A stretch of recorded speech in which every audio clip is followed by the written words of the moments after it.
ಸಮಸ್ತ ಜನತೆಗೆ ಯುಗಾದಿ ಹಬ್ಬದ ಹಾರ್ದಿಕ ಶುಭಾಶಯಗಳು. ಹೌದು ವೀಕ್ಷಕರೇ, ನಮ್ಮ ಹಿಂದೂಗಳ ಪವಿತ್ರ ಹಬ್ಬ ಯುಗಾದಿ ಹಬ್ಬ. ಈ ಹಬ್ಬದಿಂದಲೇ ನಮಗೆ ಹೊಸ ವರ್ಷ ಆರಂಭವಾಗುತ್ತೆ. ನಮ್ಮ ಕರ್ನಾಟಕ, ಆಂಧ್ರ ಪ್ರದೇಶ, ತೆಲಂಗಾಣ ಸೇರಿದಂತೆ ದೇಶದ ಹಲವಾರು ಭಾಗಗಳಲ್ಲಿ ಬಹಳ ಸಂಭ್ರಮದಿಂದ ಆಚರಿಸುವಂತಹ ಹಬ್ಬ ಯುಗಾದಿ ಹಬ್ಬ. ಈ ಯುಗಾದಿ ಹಬ್ಬವನ್ನು ಯಾಕೆ ಆಚರಿಸಬೇಕು, ಹೇಗೆ ಆಚರಿಸಬೇಕು, ಈ ಹಬ್ಬದ ಮಹತ್ವ ಏನಿದೆ, ಯುಗಾದಿ ಹಬ್ಬದ ಮುಹೂರ್ತ ಏನು, ಪಿತೃಪೂಜೆ ಮಾಡುವುದು ಹೇಗೆ, ಅಭ್ಯಂಗ ಸ್ನಾನ ಮುಖ್ಯವಾಗಿ ಯಾವ ರಾಶಿಯವರಿಗೆ ಶುಭ ಅಶುಭ, ಈ ವರ್ಷದ ಭವಿಷ್ಯ ಹೇಗಿದೆ, ಹಾಗೆಯೇ ರಾಜ್ಯ ದೇಶದ ರಾಜಕಾರಣ, ಹವಾಮಾನ, ಬೆಳೆ, ಪ್ರಕೃತಿ ವಿಕೋಪಗಳು ಏನಾದರೂ ನಡೆಯುತ್ತಿವೆಯಾ, ಈ ಎಲ್ಲವನ್ನ ತಿಳಿಸಿಕೊಡೋದಕ್ಕೆ ನಮ್ಮ ಜೊತೆಗೆ ಇದ್ದಾರೆ ಖ್ಯಾತ ಜ್ಯೋತಿಷಿಗಳು, ವಿದ್ವಾಂಸರು, ವಿಚಾರವಾದಿಗಳು ಆಗಿರುವಂತಹ ಶ್ರೀರಾಮಕೃಷ್ಣ ಶಾಸ್ತ್ರಿ ಗುರೂಜಿಯವರು. ಬನ್ನಿ ಅವರನ್ನ ಕಾರ್ಯಕ್ರಮಕ್ಕೆ ಸ್ವಾಗತಿಸೋಣ. ಗುರೂಜಿ, ಕಾರ್ಯಕ್ರಮಕ್ಕೆ ನಿಮಗೆ ಪ್ರೀತಿಯ ಸ್ವಾಗತ. ನಮಸ್ಕಾರಮ್ಮ. ಹಾಗೆಯೇ ಯುಗಾದಿ ಹಬ್ಬದ ಹಾರ್ದಿಕ ಶುಭಾಶಯಗಳು. ಎಲ್ರಿಗೂ ಕೂಡ ಯುಗಾದಿ ಹಬ್ಬದ ಹಾರ್ದಿಕ ಶುಭಾಶಯಗಳು. ಧನ್ಯವಾದ ಗುರುಜಿ. ವೀಕ್ಷಕರೇ, ಯುಗಾದಿ ಹಬ್ಬವನ್ನು ನಾವು ಬಹಳ ಸಂಭ್ರಮದಿಂದ ಆಚರಿಸ್ತೀವಿ. ಆದರೆ ಸಾಕಷ್ಟು ಜನರಿಗೆ ಇದ್ರ ಬಗ್ಗೆ ಹಿನ್ನೆಲೆ ಗೊತ್ತಿರೋದಿಲ್ಲ. ಎಲ್ಲೋ ಒಂದು ಕಡೆ ನಮ್ಮ ಹಿರಿಯರು ಆಚರಿಸಿದ್ದಾರೆ ಅಂತ ಹೇಳ್ಕೊಂಡು ಅದನ್ನು ಮುಂದುವರಿಸ್ಕೊಂಡು ಬರ್ತಾ ಇರ್ತಾರೆ. ಆದರೆ ಯಾಕೆ ಆಚರಿಸಬೇಕು, ಈಗಿನ ಯುವ ಪೀಳಿಗೆ ಅದನ್ನು ಹೇಗೆ ಆಚರಿಸಬೇಕು, ಹಿಂದಿನವರು ಹೇಗೆ ಆಚರಿಸ್ಕೊಂಡು ಬರ್ತಾಯಿದ್ರು, ಇವೆಲ್ಲದನ್ನು ಈಗ ಮಾತನಾಡ್ತಾ ಹೋಗೋಣ. ಗುರುಜಿ, ಮೊದಲಿಗೆ ಯುಗಾದಿ ಹಬ್ಬ ಅಂದರೆ ಏನು, ಏನಿದರ ಮಹತ್ವ? ಶ್ರೀ ಗುರುಭ್ಯೋ ನಮಃ. ಗುರುಬ್ರಹ್ಮ ಗುರುರ್ವಿಷ್ಣು ಗುರುದೇವೋ ಮಹೇಶ್ವರ ಗುರು ಸಾಕ್ಷಾತ್ ಪರಬ್ರಹ್ಮ ತಸ್ಮೈ ಶ್ರೀ ಗುರುವೇ ನಮಃ. ಗುರುವೇ ಸರ್ವಲೋಕಾನಾಂ ವಿಷಜೇ ಭವರೋಗಿನಾಂ ನಿಧಯೇ ಸರ್ವವಿದ್ಯಾನಾಂ ದಕ್ಷಿಣಾಮೂರ್ತಯೇ ನಮೋ ನಮಃ. ನೋಡಿ, ಹೆಸರೇ ಹೇಳುತ್ತೆ ಯುಗಾದಿ. ಯುಗದ ಆದಿ, ಆದಿ ಅಂದ್ರೇನು ಪ್ರಾರಂಭ ಅಂತ. ಅಂದರೆ ಇದು ಯಾವಾಗ ಹಿಂದೆ ಶುರುವಾಯಿತೋ ಅಲ್ಲಿಂದ ಅದೇ ಯುಗಾದಿ.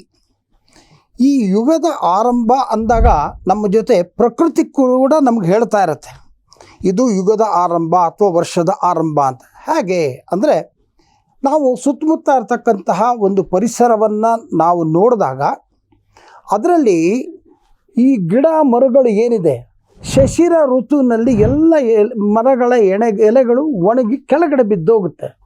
ವಸಂತ ಋತು ಚೈತ್ರ ಮಾಸ ಹತ್ರ ಬಂತು ಅಂದಾಗ ಎಲೆಗಳು ಚಿಗುರೋದಕ್ಕೆ ಶುರುವಾಗುತ್ತೆ. ಅಂದರೆ ಪ್ರಾಕೃತಿಕವಾಗಿ ಕೂಡ ಈ ಒಂದು ಹೊಸ ಯುಗ ಅಥವಾ ಹೊಸ ವರ್ಷ ಆರಂಭ ಆಯಿತು ಅಂತ ನಾವು ಹೇಳೋದಲ್ಲ, ಮನುಷ್ಯರು, ಪ್ರಕೃತಿ ಕೂಡ ಹೇಳ್ತಾ ಇರುತ್ತೆ.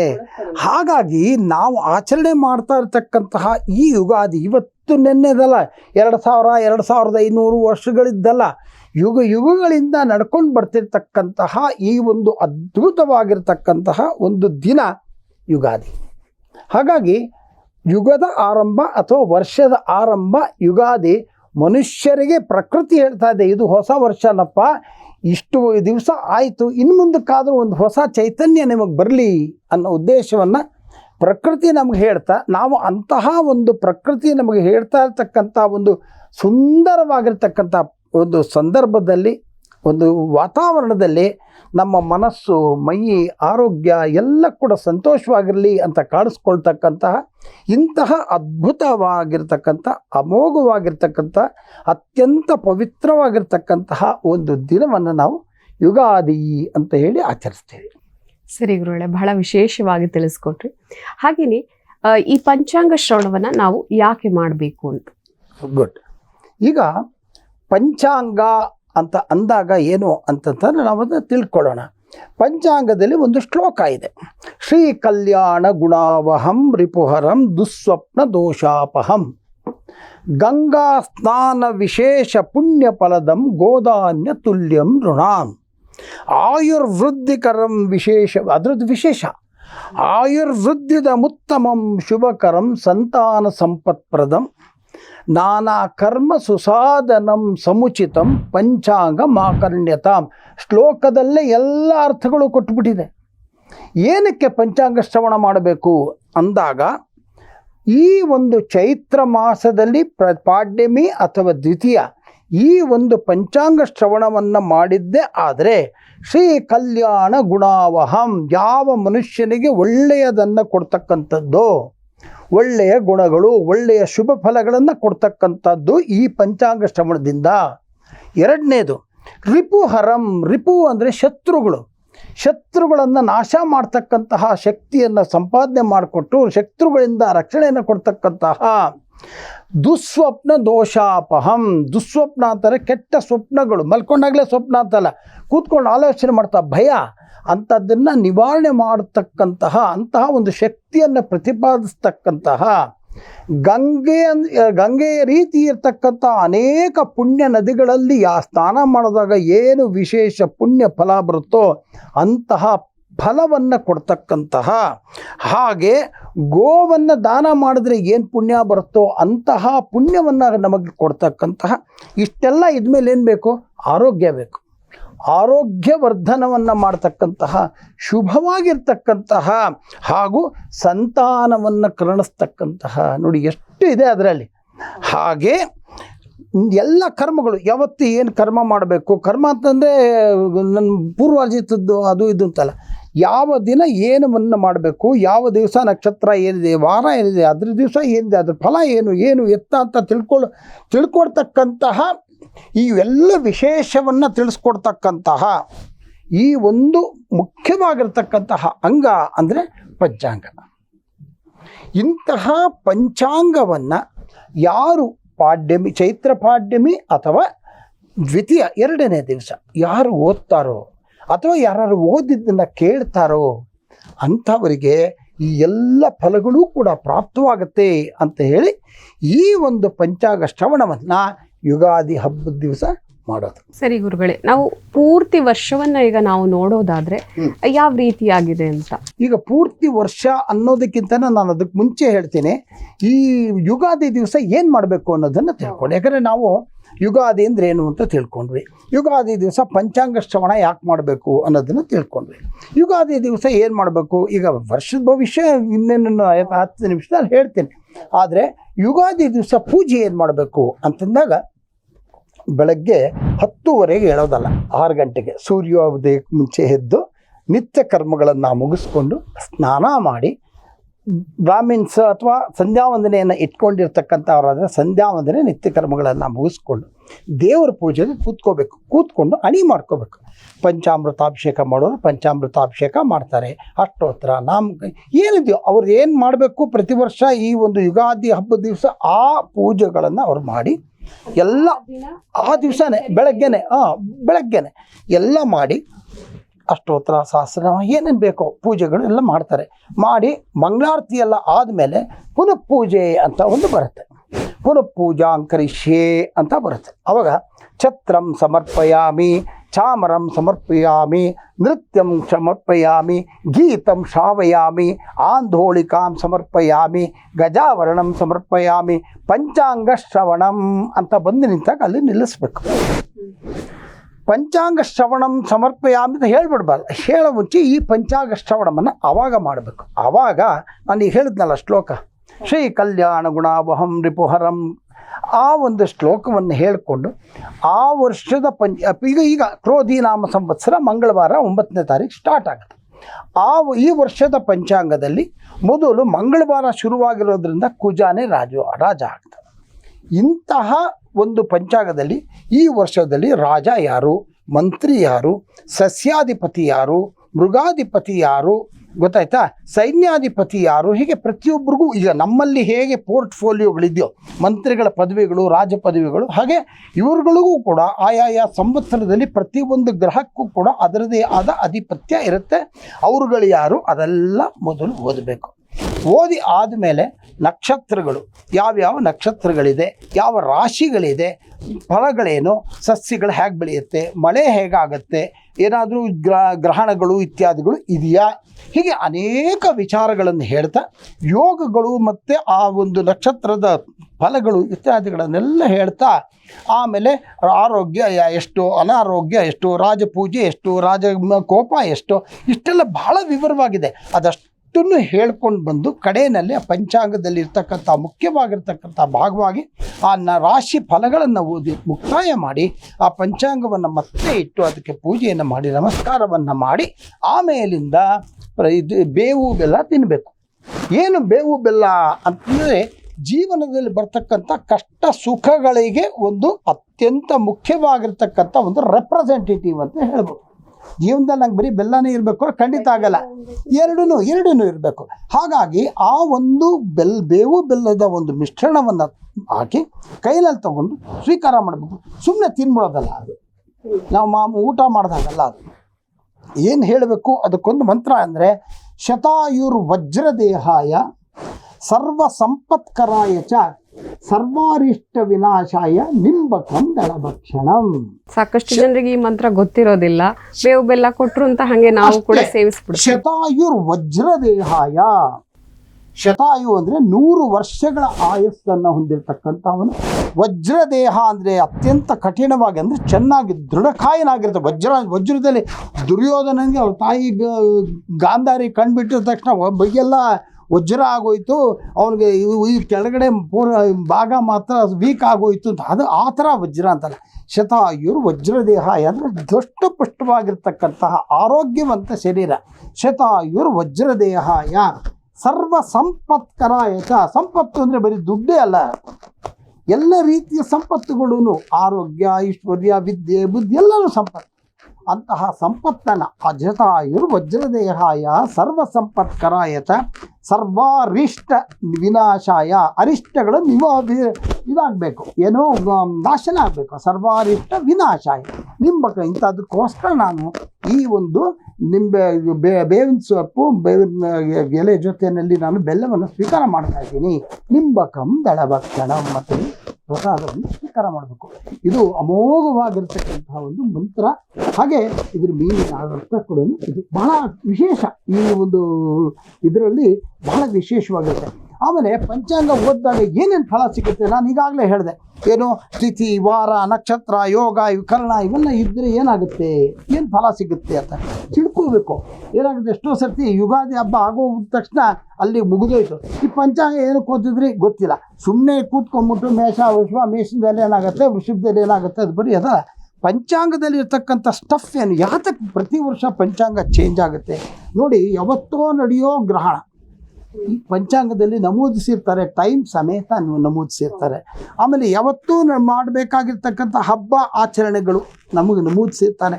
ಇಂಥ ದಿವಸ ಇಂಥದ್ದೇ ನಡೆಯುತ್ತೆ, ಇಂಥ ಕಾಲಕ್ಕೆ ನಡೆಯುತ್ತೆ ಅಂತ ಹೇಳಿ ನಮೂದಿಸಿರ್ತಾರೆ.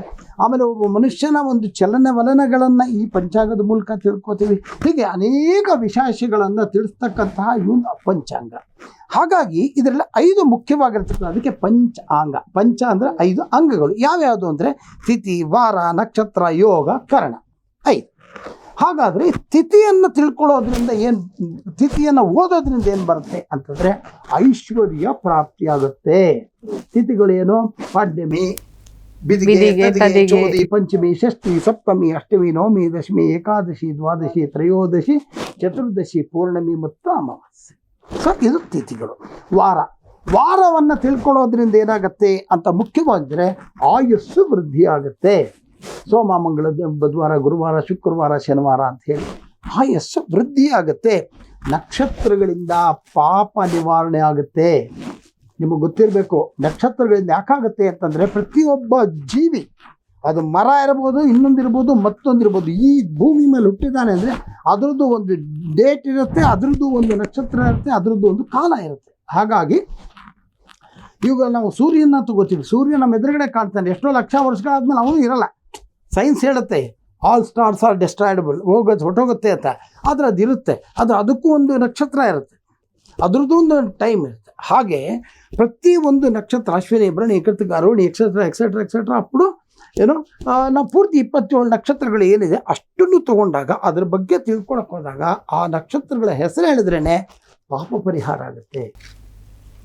ಆಮೇಲಿಂದ ಯೋಗಗಳು, ಒಳ್ಳೆ ಯೋಗ ಕಣೆ ಅವನಿಗೆ ಅಂತೀವಿ ಅಲ್ವಾ. ಆ ಒಂದು ಯೋಗಗಳನ್ನು ತಿಳ್ಕೊಳ್ಳೋದ್ರಿಂದ ರೋಗ ನಿವಾರಣೆ ಆಗುತ್ತೆ. ಮುಂದಕ್ಕೆ ಕರ್ಣವನ್ನು ತಿಳ್ಕೊಳ್ಳೋದ್ರಿಂದ ಏನಾಗುತ್ತೆ, ಕಾರ್ಯಸಿದ್ಧಿ ಆಗುತ್ತೆ ನೋಡಿ. ಅದಕ್ಕೆ ಪಂಚ ಅಂಗ.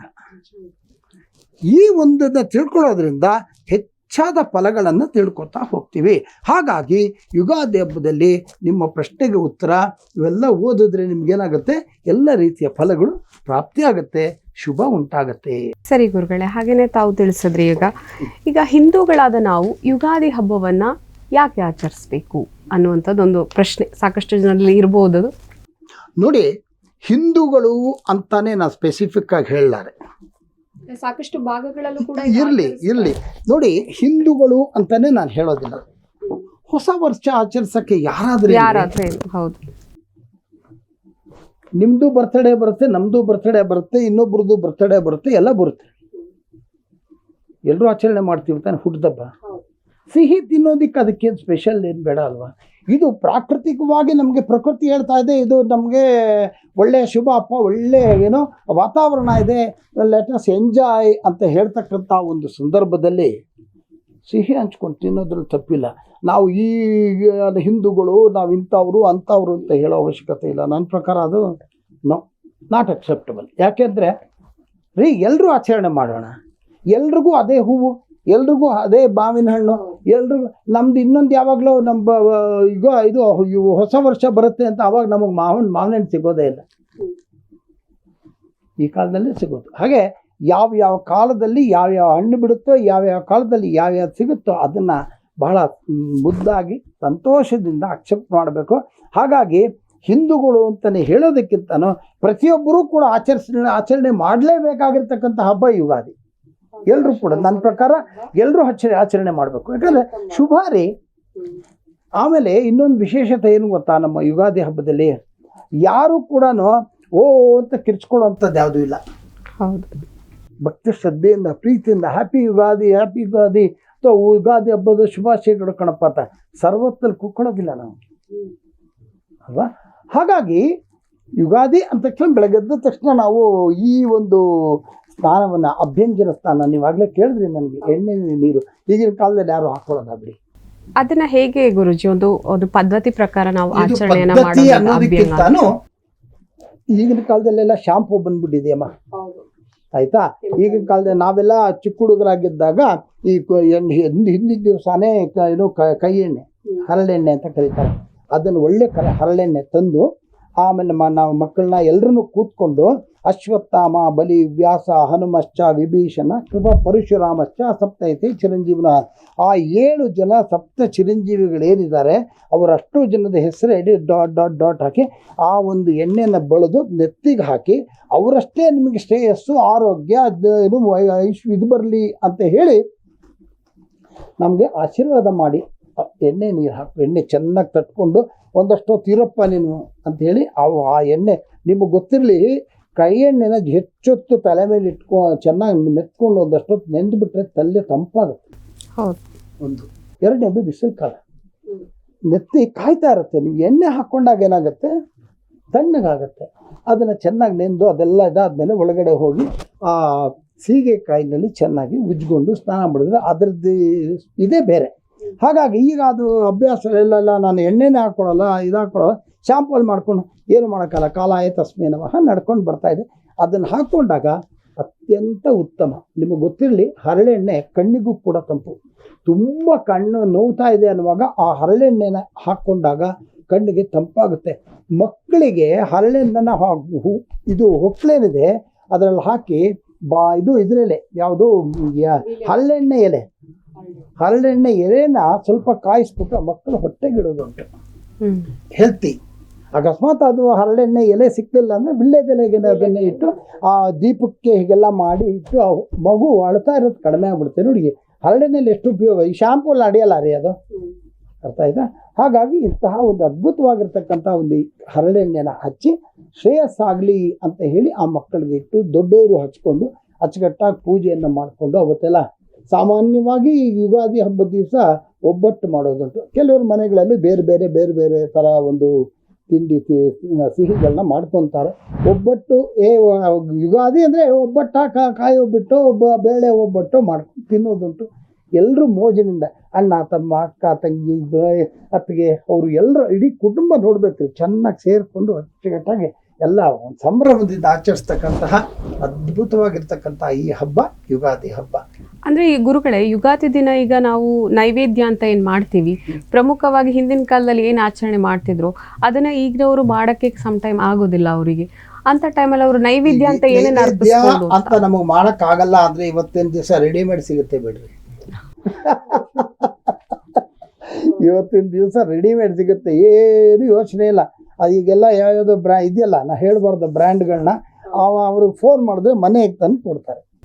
ಆಯ್ತಾ, ಅದ್ರದ್ದೇನು ತಾಪತ್ರೆ ಆಗೋದಿಲ್ಲ. ಇಲ್ಲ ಮಡಿನಲ್ಲೇ ಮಾಡಬೇಕು ಅನ್ನುವಾಗ ಮನೇಲಿ ಮಾಡೋಕ್ಕಾಗಲ್ಲ, ಅಗ್ರಿ. ಯಾಕಂದರೆ ಇವಾಗಿನ ಒಂದು ಸಂದರ್ಭಗಳು, ಬೆಳಗ್ಗೆದ್ರೆ ಲಾಗಿನ್ ಆಗಬೇಕು, ಇನ್ನೊಂದು ಕೆಲಸ ಇರುತ್ತೆ, ಮತ್ತೊಂದಿರುತ್ತೆ, ಆಗೋದಿಲ್ಲ. ಹಾಗಾಗಿ ನನ್ನ ಪ್ರಕಾರ ಹೊರಗಡೆಯಿಂದ ತಂದು ಅದನ್ನು ನೈವೇದ್ಯ ಮಾಡೋದಕ್ಕಿಂತ ಮನೆಯಲ್ಲೇ ಸಾಧ್ಯವಾದರೆ ಮಾಡಿ, ಇಲ್ಲ ಅಂದರೆ ಹಣ್ಣು ಹೂವನ್ನ ಇಟ್ಟು ಹಣ್ಣುಗಳನ್ನ ಇಟ್ಟು ನೈವೇದ್ಯ ಮಾಡೋದು ಉತ್ತಮ. ಯಾಕಂದರೆ ಈಚೆಯಿಂದ ತರಿಸಿದ್ದಾದರೆ ಅದು ನಾನು ಒಪ್ಪೋದಿಲ್ಲ ಅಂತ ನನ್ನ ಪ್ರಕಾರ. ಯಾಕೆಂತಂದರೆ ಹೇಗೆ ಮಾಡಿರ್ತಾರೋ ಹೇಗೋ ಗೊತ್ತಿಲ್ಲ. ಮಡಿ ಮೇಲೆ ನಾವು ಮಾಡುವಾಗ ಸಾಕಷ್ಟು ಅನ್ನೋದಕ್ಕಿಂತ ಮನಸ್ಸಿಗೆ ಒಂಥರ ಏನಪ್ಪ ನಾವು ಮಾಡ್ಲಿಲ್ವಲ್ಲ, ಇದನ್ನ ಯಾವಾಗ ಮಾಡಿದ್ದು ಏನು ಕಥೆನೋ ಅಂತ ಅಲ್ವಾ, ಸ್ಯಾಂಟಿಟಿ ಇಲ್ಲ ಅಂತ ನಾನು ಹೇಳೋದು. ಖಂಡಿತ ಹೌದು. ಹಾಗೇನೆ ಗುರುಗಳೇ, ಈಗ ಅಮಾವಾಸ್ಯೆ ಬಂದಿದೆ. ಈಗ ಹಬ್ಬ ಇವತ್ತು ಅಂತಂದ್ರೆ ಹಿಂದಿನ ದಿನ ಈಗ ಅಮಾವಾಸ್ಯೆ ಬಂದಿರುವಂತದ್ದು. ಸೊ ಈ ವರ್ಷದ ಹಬ್ಬದ ಮೇಲೆ ಏನಾದ್ರೂ ಒಂದು ಪ್ರಭಾವ ಬೀರುವಂತಹ ಸಾಧ್ಯತೆ ಏನಾದ್ರೂ ಇದೆಯಾ? ಹೇಗೆ? ಖಂಡಿತ ಇಲ್ಲ. ಅಮಾವಾಸ್ಯೆ ಅಂದ ತಕ್ಷಣ ಹೆದರ್ಕೊಳ್ಳೋ ಅವಶ್ಯಕತೆ ಇಲ್ಲ. ಎಷ್ಟೋ ಹಬ್ಬಗಳನ್ನ ನಾವೇ ಅಮಾವಾಸ್ಯೆ ದಿವಸ ಆಚರಣೆ ಮಾಡ್ತೀವಿ. ದೀಪಾವಳಿ ಹಬ್ಬ, ದೀಪಾವಳಿ ಅಮಾವಾಸ್ಯೆ ಮಾಡ್ತೀವ. ಲಕ್ಷ್ಮೀ ಪೂಜೆ ಅಮಾವಾಸ್ಯೆ ದಿವಸ ಮಾಡ್ತೀವ. ಈ ಯಾವುದೋ ಒಂದು ಪಂಗಡದವರು ಅಮಾವಾಸ್ಯೆ ದಿವಸ ಪ್ರತಿ ಅಮಾವಾಸ್ಯೆ ಅಂಗಡಿಗೆ ಬಾಗಿಲಾಕ್ಬಿಡ್ತಾರೆ, ಮನೆಯಲ್ಲಿ ಪೂಜೆ ಮಾಡ್ತಾರೆ. ಹಾಗಾಗಿ ಅಮಾವಾಸ್ಯೆ ಅಂತಂದಾಗ ಹೆದರ್ಕೊಳ್ಬೇಕಾಗಿಲ್ಲ. ಚಂದ್ರ ಇರೋದಿಲ್ಲ ಅಷ್ಟೇ ಬಿಟ್ಟರೆ ಅಮಾವಾಸ್ಯೆ ಅಂತ. ಆದರೆ ಆ ದಿವಸ ಕೆಲವರು ಏನು ಮಾಡ್ತಾರೆ, ಒಂದು ಬೇರೆ ಒಂದು ಕೆಲಸಗಳು, ಮಾಮಾಚಾರ ಇರ್ಬೋದು, ಇನ್ನೊಂದು ಮತ್ತೊಂದು, ಅಥವಾ ಈ ದೃಷ್ಟಿ ತೆಗೆಯುವಂಥದ್ದು, ಈ ಥರದಕ್ಕೆಲ್ಲ ಅದನ್ನು ಬಳಸ್ಕೊಳ್ತಾರೆ. ಬಟ್ ಇದ್ರ ಮೇಲೆ ಅಮಾವಾಸ್ಯೆ ಆದಮೇಲೆ ಪಾಡ್ಯ ಬರಲೇಬೇಕು. ಹಾಗಂತ ನಾವು ಅಮಾವಾಸ್ಯೆ ಬೇಡಪ್ಪ ಸ್ವಲ್ಪ ಸೈಡ್ಗಿದ್ದು ಚತುರ್ದಶಿ ಆದ ತಕ್ಷಣ ಪಾಡ್ಯ ಬರಬೇಕು, ಆ ಥರ ಏನಿಲ್ಲಮ್ಮ. ಧಾರಾಳವಾಗಿ ಅಮಾವಾಸ್ಯೆ ದಿವಸದಿಂದ ಯಾವುದೇ ತೊಂದರೆ ಆಗೋದಿಲ್ಲ. ಕೆಲವರು ಇದು ಅಮಾವಾಸ್ಯೆ ದಿವಸ ಪಿತೃಗಳಿಗೆ ತರ್ಪಣ ಕೊಡ್ತಾರೆ, ಅವತ್ತು ಉಪವಾಸ ಮಾಡೋದುಂಟು. ಅಷ್ಟು ಪ್ರತಿನಿತ್ಯ ತಿಂಗಳು ಮಾಡ್ತಕ್ಕಂಥ ವ್ಯವಹಾರ. ಹಾಗಾಗಿ ಏನು ಅಂತ ಓಕೆ, ಹಿಂದಿನ ದಿನ ಹಾಗಿದ್ರೆ ತರ್ಪಣ ಕೊಡೋದು, ತರ್ಪಣ ಬಿಡೋದು, ಈ ತರ ಧಾರಾಳವಾಗಿ ಮಾಡಬಹುದು. ಸಾಕಷ್ಟು ಜನಕ್ಕೆ ಕೆಲವೊಂದು ಅಮಾವಾಸ್ಯೆಗಳು ತಪ್ಪೋಗಿರುತ್ತೆ. ಈಗ ಅಮಾವಾಸ್ಯೆ ದಿವಸ ತರ್ಪಣ ಕಂಪಲ್ಸರಿ ಕೊಡಬೇಕು. ಯಾವ ಮನೆಯಲ್ಲಿ ತಂದೆ ತಾಯಿಗಳು ಈಗ ಸಾಧ್ಯವೇ ಇಲ್ಲ ಎಷ್ಟೋ ಜನಕ್ಕೆ. ಈಗ ನಮ್ಮಂಥವ್ರು ಯಾರಾದರೂ ಆಚರಣೆಯಲ್ಲಿ ಇಟ್ಕೊಂಡಿದ್ದವರು ಪ್ರತಿ ಅಮಾವಾಸ್ಯೆ ಈ ತಲೆ ಮೇಲೆ ತಲೆ ಬೀಳಿ ಆ ಪಿತೃಗಳಿಗೆ ತರ್ಪಣವನ್ನು ಕೊಡ್ತಕ್ಕಂಥದ್ದು ಒಂದು ನಮ್ಮ ಕ್ರಮ. ಹಾಗಾಗಿ ತರ್ಪಣ ಕೊಡತಕ್ಕಂಥವ್ರು ಕೊಡ್ತಾರೆ. ಹಾಗಾಗಿ ಆಗದೆ ಇದ್ದಂಥವ್ರು ಏನಿಲ್ಲ. ಅಕಸ್ಮಾತ್ ಅವ್ರ ತಂದೆ ಶ್ರಾದ್ದನೋ ತಾಯಿ ಶ್ರಾದ್ದ ಅಕಸ್ಮಾತ್ ಬಂದಿದ್ದೆ ಆದರೆ ಅಮಾವಾಸ್ಯೆ ಮಾಡ್ಕೊಂಡು ನೆಕ್ಸ್ಟ್ ಡೇ ಹಬ್ಬ ಸ್ನಾನ ಮಾಡ್ಕೊಂಡು ಹಬ್ಬ ಮಾಡ್ಬೋದು, ತೊಂದರೆ ಏನಿಲ್ಲ. ಆ ಥರ ಏನಿಲ್ಲ. ಈಗ ಮನೆಯಲ್ಲಿ ಹಿರಿಯರಿದ್ರೆ ಅದನ್ನ ಹೇಳ್ತಾರೆ. ಈಗ ಹಿರಿಯರು ಇಲ್ದಿರೋ ಮನೆಗಳಲ್ಲಿ ಸಾಕಷ್ಟು ಸಮಸ್ಯೆಗಳು ಮಾಡಬಹುದು. ಹಾಗೇನೆ ಗುರುಗಳೇ, ಈ ಹಬ್ಬವನ್ನ ಸಾಕಷ್ಟು ಕಡೆಗಳಲ್ಲಿ ಆಚರಿಸ್ತಾರೆ, ಬೇರೆ ಬೇರೆ ವಿಧಗಳಲ್ಲಿ ಆಚರಿಸ್ತಾರೆ. ಇದು ಯಾವ ರೀತಿಯಾಗಿ ಒಂದು ಮಹತ್ವವನ್ನ ಕೊಡುತ್ತೆ ಅಂತ? ಒಳ್ಳೆ ಪ್ರಶ್ನೆ. ನೋಡಿ, ಕರ್ನಾಟಕದಲ್ಲಿ ನಾವು ಯುಗಾದಿ ಹಬ್ಬ ಅಂತ ಆಚರಿಸ್ತೀವಿ. ಆಂಧ್ರ ಪ್ರದೇಶದಲ್ಲೂ ಕೂಡ ಯುಗಾದಿ ಹಬ್ಬ ಇದು ಹೊಸ ವರ್ಷದ ಹಬ್ಬ ಅಂತ ಹೇಳಿ, ತಮಿಳ್ನಾಡಲ್ಲಿ ಕೂಡ ಆಚರಿಸ್ತಾರೆ. ಕೆಲವು ಕಡೆ ಅದು ಪೊಂಗಲ್ ಗಿಂಗಲ್ ಮಾಡಿಕೊಂಡು ಸ್ವೀಟು ಗೀಟು ಮಾಡ್ಕೊಂಡು ತಿಂತಾರೆ. ಮಹಾರಾಷ್ಟ್ರ ಕಡೆ ಗುಡಿ ಪಾಡ್ವಾ ಅಂತ ಮಾಡ್ತಾರೆ. ಮಹಾರಾಷ್ಟ್ರದಲ್ಲಿ ಗುಡಿ ಪಾಡ್ವಾ ಅಂತ ಏನು ಅಂತಂದರೆ, ಒಂದು ಕೋಲಿಗೆ ಒಂದು ಒಳ್ಳೆ ಹೊಸ ಬಟ್ಟೆ ಕಟ್ಟಿ ಅದಕ್ಕೆ ಒಂದು ತಾಮ್ರ ಚೊಂಬು ಸಿಕ್ಕಿಸಿ ಕಿಟಕಿನಲ್ಲೋ ಬಾಗಿಲಲ್ಲೋ ಕಟ್ಟಿ ಎಣ್ಣೆ ತಕ್ಕಿರ್ತಾರೆ. ಅವತ್ತು ಅದನ್ನು ಗುಡಿ ಪಾಡ್ವಾ ಅಂತ ಮಹಾರಾಷ್ಟ್ರ ಕಡೆ ಕಟ್ತಾರೆ. ಹೀಗೆ ಒಂದೊಂದು ಏರಿಯಾದಲ್ಲಿ ಒಂದೊಂದು ಹೆಸರು ಹೇಳ್ತಾರೆ. ಬಟ್ ಆಚರಿಸೋದು ಮಾತ್ರ ಯುಗಾದಿ ಹಬ್ಬನೇ. ಮೊದಲನೇ ವರ್ಷ, ಮೊದಲನೇ ದಿವಸ, ವರ್ಷದ ಮೊದಲನೇ ದಿವಸ. ಹಾಗಾಗಿ ನಾನು ಹೇಳಿದಾಗೆ ಚೈತ್ರ ಮಾಸ ಅಂದ್ರೆ ವಿಶೇಷ. ಸರಿ ಗುರುಗಳೇ, ಬಹಳ ವಿಶೇಷವಾಗಿ ಪ್ರಮುಖವಾಗಿ ಇಲ್ಲಿ ಯುಗಾದಿ ಅಂದ್ರೆ ಏನು, ಯುಗಾದಿ ಹೇಗೆ ಹೇಗೆ ಒಂದು ಆಚರಣೆಯನ್ನ ಮಾಡಬೇಕು, ಮತ್ತೆ ಅಮಾವಾಸ್ಯೆ ಅದ್ರ ಹಿಂದಿನ ದಿನ ಬಂದಿರೋದ್ರಿಂದ ನಮ್ಗೆ ಯಾವುದೇ ರೀತಿಯ ತೊಂದರೆ ಇಲ್ಲ. ಇದರ ಜೊತೆಗೆ ಅಭ್ಯಂಗ ಸ್ನಾನ ಯಾಕೆ ಮಾಡಬೇಕು, ಬೇವು ಬೆಲ್ಲ ಯಾಕೆ ಸೇವಿಸಬೇಕು, ಬೇವು ಬೆಲ್ಲ ಸೇವಿಸೋ ಸಂದರ್ಭದಲ್ಲಿ ಯಾಕೆ ಮಂತ್ರವನ್ನ ಜಪಿಸ್ಬೇಕು, ಇದೆಲ್ಲವನ್ನ ಬಹಳ ವಿಶೇಷವಾಗಿ ತಿಳಿಸ್ಕೊಟ್ರಿ. ಆದ್ರೆ ನಾವಿಲ್ಲಿ ಇನ್ನೂ ಕಾಯ್ತಾ ಇರುವಂತಹ ವಿಚಾರ ಏನಪ್ಪಾ ಅಂತಂದ್ರೆ ರಾಶಿ ಭವಿಷ್ಯ. ಸಾಕಷ್ಟು ಜನರು ಈ ವರ್ಷದ ನಮ್ಮ ರಾಶಿ ಭವಿಷ್ಯ ಹೇಗಿರುತ್ತೆ ಅನ್ನುವಂತಹ ಕುತೂಹಲದಲ್ಲಿ, ಎಕ್ಸೈಟ್ಮೆಂಟ್ ಅಲ್ಲಿ ಕೂತಿರ್ತಾರೆ. ಸೊ ಈಗ ಮುಖ್ಯವಾದ ಘಟ್ಟಕ್ಕೆ ನಾವು ಬಂದು ನಿಂತಿರುವಂತದ್ದು ಗುರುಜಿ. ಹಾಗೇನೆ ಈ ವರ್ಷದ ಭವಿಷ್ಯ ಹೇಗಿದೆ ಅಂತ ಕಾದು ಕುಳಿತಿರುವಂತಹ ನಿಮಗೆಲ್ಲರಿಗೂ ಇದಕ್ಕೂ ಮುಂಚೆ ಈಗ ಭಾರತೀಯರಿಗೆ ಈ ಹಬ್ಬದಿಂದಲೇ ವರ್ಷಾರಂಭ ಶುರುವಾಗೋದ್ರಿಂದ ರಾಜ್ಯ ಮತ್ತು ದೇಶದಲ್ಲಿ ಏನೆಲ್ಲ ಬದಲಾವಣೆಗಳಾಗಬಹುದು ಗುರುಜಿ? ಮೊದಲಿಗೆ ನಮ್ಮ ವೀಕ್ಷಕರ ಕುತೂಹಲಕ್ಕೆ ತೆರೆ ಎಳೆದು ಬಿಡೋಣ. ಯಾಕೆಂದರೆ ರಾಜ್ಯ ದೇಶ ಮಳೆ ಬೆಳೆ ಎಲ್ಲ ಆಮೇಲೆ ನೋಡೋಣಪ್ಪ, ನಮ್ಮದು ಫಸ್ಟ್ ಹೇಳಿಬಿಡಿ, ಇದು ವಿಶೇಷ. ಹಾಗಾಗಿ ಮೇಷರಾಶಿಯವರು ಅಶ್ವಿನಿ ಭರಣಿ ಕೃತ್ತಿಕಾ ಮೊದಲನೇ ಪಾದ, ಗೊತ್ತಾಗ್ತಾ ಇದೆಯಾ, ಅವರು ಮೇಷರಾಶಿಗೆ ಸಂಬಂಧಪಟ್ಟಿರ್ತಾರೆ. ಇಷ್ಟು ದಿವಸ ಗುರು ಜನ್ಮದಲ್ಲೇ ಇದ್ದ, ಅಂದರೆ ಮೇಷರಾಶಿನಲ್ಲೇ ಗುರು ಇದ್ದಿದ್ದು. ಈಗ 1ನೇ ತಾರೀಕು ಮೇ 2024ನೇ ಇಸ್ವಿ, ಆವಾಗ ಗುರು ವೃಷಭ ರಾಶಿಗೆ ಬರ್ತಾನೆ, ಅಲ್ಲಿಗೆ 2ನೇ ಮನೆಗೆ ಬಂದಿದ್ದಾಯಿತು. ಆಮೇಲೆ ರಾಹು 12ನೇ ಮನೆಯಲ್ಲಿ ಮೀನ ರಾಶಿನಲ್ಲೇ ಕೂತಿರ್ತಾನೆ, ಕನ್ಯದಲ್ಲಿ ಇದು ಕೇತು, ಹಾಗೆ ಶನಿ ಬಂದು ಕುಂಭದಲ್ಲಿ. ಇವರಿಷ್ಟು ಜನಕ್ಕೆ ನಾವು ಮ್ಯಾನೇಜ್ ಮಾಡಿದ್ರೆ ಬಾಕಿದ್ದೆಲ್ಲ ಹೀಗೆ ಆಗ ಅವಾಗವಾಗ ಚೇಂಜ್ ಆಗ್ತಾ ಇರುತ್ತೆ. ಏನು ನಾವು ಮುಖ್ಯವಾಗಿ ಕಾನ್ಸಂಟ್ರೇಟ್ ಮಾಡಬೇಕಾಗಿರೋದು ಎಲ್ಲಿ ಅಂತಂತಂದ್ರೆ ಮೊದಲು ಗುರು, ಯಾಕಂದರೆ ಗುರು ಪಲ್ಲಟ ಆಗುತ್ತೆ ಮೇಷದಿಂದ ವೃಷಭಕ್ಕೆ. ಶನಿ 11 ಅಲ್ಲೇ ಇರ್ತಾರೆ, ಎಲ್ಲಿ ಕುಂಭದಲ್ಲೇ ಇರ್ತಾನೆ. ಕನ್ಯಾ ಸಿಂಹ, ಕನ್ಯದಲ್ಲಿ ರಾಹು, ಆಮೇಲಿಂದ ಕೇತು ಇದರಲ್ಲಿ ಇರ್ತಾರೆ. ಹಾಗಾಗಿ ಅದ್ರ ಬಗ್ಗೆ ರಾಹು ಬಂದು ಮೀನದಲ್ಲಿ ಇರ್ತಾನೆ, ಕೇತು ಬಂದು ಕನ್ಯಾದಲ್ಲಿ ಇರ್ತಾನೆ. ಸೊ ಇದರಿಂದ ಏನೇನಾಗುತ್ತೆ ಅಂತ, ಇಷ್ಟು ದಿವಸ ಮೇಷರಾಶಿಯವರು ಹೋದ ವರ್ಷ ಏನೇನು ಅಂದ್ಕೊಂಡಿದ್ರೋ ಆಗಲಿಲ್ಲ ಕಣಪ್ಪ ಇದು ಅಂತ ಬೇಜಾರು ಮಾಡ್ಕೊಂಡಿದ್ರೋ ಆ ಕಾರ್ಯಗಳು ಸುಸಲೀತವಾಗಿ ನಡೆದ್ಬಿಡುತ್ತೆ. It is a good news for ಮೇಷರಾಶಿ ಪೀಪಲ್. ಅವರಿಗೆ ಕೆಲಸ ಕಾರ್ಯಗಳಲ್ಲಿ ಜಯ ಆಗುತ್ತೆ. ಮನೆ ಕೊಳ್ಳೋ ಯೋಜನೆ ಇದ್ದರೆ ಮನೆ ಕೊಳ್ತಾರೆ, ಸೈಟ್ ತೊಗೊತಾರೆ, ಗೊತ್ತಾಗ್ತಾ ಇದೆಯಾ. ಮದುವೆ ಆಗಬೇಕು, ಭಾಳ ಡಿಲೇ ಆಗೋಗಿದೆ ಅಂದರೆ ಮದುವೆ ಆಗುತ್ತೆ. ಅಪ್ಪ ಮಕ್ಕಳಾಗಲಿಲ್ಲ ಕಣಪ್ಪ ಅಂದರೆ ಸಂತಾನ ಭಾಗ್ಯದ ಯೋಗ ಇರುತ್ತೆ. ವಿದ್ಯಾರ್ಥಿಗಳು ಒಳ್ಳೆಯ ಮಾರ್ಕ್ಸ್ ತೊಗೊಂಡು ಪಾಸ್ ಆಗ್ತಾರೆ. ನಾನು ಫಾರಿನ್ಗೆ ಹೋಗಬೇಕು ಅಂದರೆ ಅವರು ಅದಕ್ಕೆ ಹೋಗ್ತಾರೆ, ಗೊತ್ತಾಗ್ತಾ ಇದೆಯಾ. ಈಗ ಹಿಂದೆ ನಾನು ಅಂದ್ಕೊಂಡಿದ್ದೆಲ್ಲ ನಿಧಾನ ಆಗ್ತಾಯಿತ್ತು, ಕೆಲವೆಲ್ಲ ಆಗಿದೆ, ಕೆಲವೆಲ್ಲ ಆಗಲ್ಲ ಅಂತ. ಅದರಲ್ಲಿ ಈ ಸರ್ತಿ ಮೇಷರಾಶಿಯವರಿಗೆ ಬಹಳ ಉತ್ತಮ ಫಲ. ಅದರಲ್ಲೂ ಮೇ 1ನೇ ತಾರೀಕು ಆದಮೇಲೆ ಬಹಳ ಒಳ್ಳೆಯ ಒಂದು ರಿಸಲ್ಟ್ಸ್ ಇರುತ್ತೆ. ಎರಡನೇದು ಗುರು 2ನೇ ಮನೆ, ದುಡ್ಡು ಬೇಕಾಗಿರೋದು ಡಬಲ್ ಕಾವಲ್ಲಯ್ಯ ಅಂತ. ಹಾಗಾಗಿ ಹಣಕಾಸಿನ ವ್ಯವಸ್ಥೆ ಕೂಡ ಅವ್ರಿಗೆ ಚೆನ್ನಾಗಿ ಒದಗಿ ಬರುತ್ತೆ. ಕಷ್ಟಗಳ ಪರಿಹಾರ ಆಗುತ್ತೆ, ಶತ್ರುಗಳಿಂದ ಜಯ ಉಂಟಾಗುತ್ತೆ, ಏನು ತೊಂದರೆ ಆಗೋದಿಲ್ಲ. ಮೇಷರಾಶಿಯವರು ಚೆನ್ನಾಗಿರುತ್ತೆ. ಆಮೇಲೆ ನಾನು ಇದಕ್ಕೆ ಮುಂಚೆ ನಾನು ಹೇಳಬೇಕು, ನಾವು ಇಲ್ಲಿ ಹೇಳ್ತಾ ಇರ್ತಕ್ಕಂತಹ ರಾಶಿ ಭವಿಷ್ಯ ಏನಿದೆ ಅದು ಇನ್ ಜನರಲ್ ಮಾತ್ರ. ದಯವಿಟ್ಟು ವೀಕ್ಷಕರು ತಿಳ್ಕೋಬೇಕು. ಯಾಕಂದರೆ ಮೇಷರಾಶಿಗೆ ಹೇಳ್ತಕ್ಕಂಥ ಪ್ರತಿಯೊಬ್ಬ ಮೇಷರಾಶಿಗೂ ಇದೆ ಅಂತ ಖಂಡಿತವಾಗಲೂ ಭಾವಿಸಬಾರದು.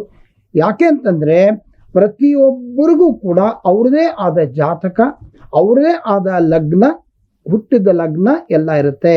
ಹಾಗಾಗಿ ಸ್ಪೆಸಿಫಿಕ್ ಆಗಿ ಒಬ್ಬ ಮನುಷ್ಯನ ಒಂದು ಜಾತಕದ ಬಗ್ಗೆ ಅಥವಾ ಫಲಗಳ ಬಗ್ಗೆ ಹೇಳಬೇಕು ಅಂದರೆ ಅವರ ಒಂದು ಜಾತಕವನ್ನು ತೆಗೆದು ಅವರು ಹುಟ್ಟಿರ್ತಕ್ಕಂಥ ಲಗ್ನ, ಅವರಿಗೆ ನಡೀತಿರ್ತಕ್ಕಂತಹ ಒಂದು ಏನು ಭುಕ್ತಿಗಳು, ಆಮೇಲಿಂದ ಅವನ ರಾಶಿಯ ಫಲಗಳು ಇವೆಲ್ಲ ಕ್ಯಾಲ್ಕುಲೇಟ್ ಮಾಡಿ ಆ ಒಂದು ಸ್ಪೆಸಿಫಿಕ್ ಆಗಿ ಆ ವ್ಯಕ್ತಿಯ ಬಗ್ಗೆ ಹೇಳಬಹುದು.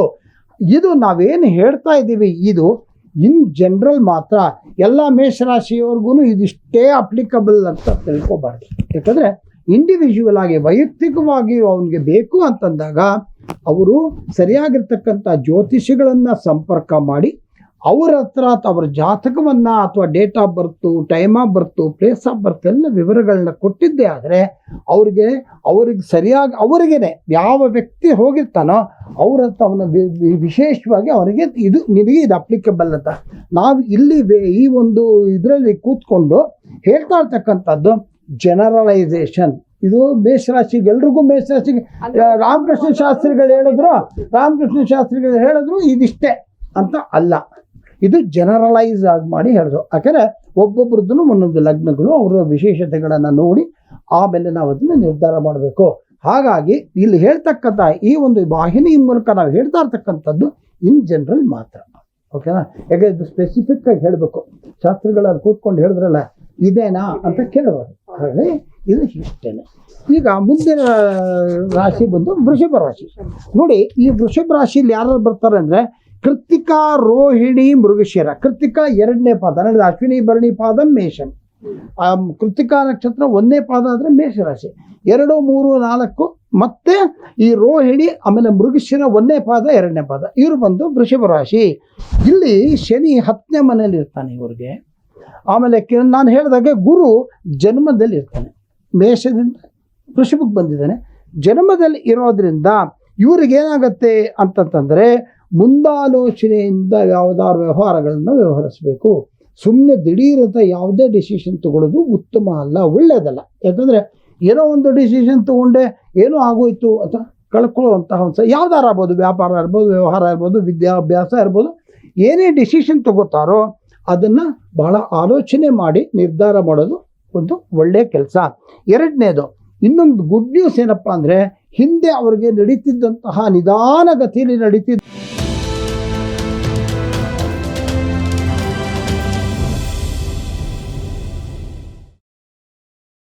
ಬಹಳ ಇಂಪಾರ್ಟೆಂಟ್ ಇದ್ದಕ್ಕಿದ್ದಂಗೆ ರಾಜಕೀಯ ಪ್ರವೇಶ ಮಾಡ್ತಕ್ಕಂಥ ಒಂದು ಯೋಗ ಕೂಡ ಅವ್ರಿಗೆ ಪ್ರಾಪ್ತವಾಗುತ್ತೆ. ಕೆಲವರು ಅನ್ಕೋದಿರ್ತಾರೆ ಎಲ್ಲೋ ಹಿಂದ್ಗಡೆ ಅವ್ರ ಇವ್ರ ಜೊತೆ ಸ್ವಲ್ಪ ಸಪೋರ್ಟ್ ಮಾಡ್ಕೊಂಡಿರ್ತಾರೆ, ದಿಢೀರಂತ ರಾಜಕೀಯಕ್ಕೆ ಇಳಿದು ಬಿಡ್ತಾರೆ. ಅಪ್ಪ ಸೋಮಣ್ಣ ಮೊನ್ನೆ ಬಂದೆ ಜೊತೆಯಲ್ಲಿ ಎಲೆಕ್ಷನ್ ನಿಂತ್ಕೊಂಡಿದ್ಯಾ ಹಾಗೆ ಅಂತ.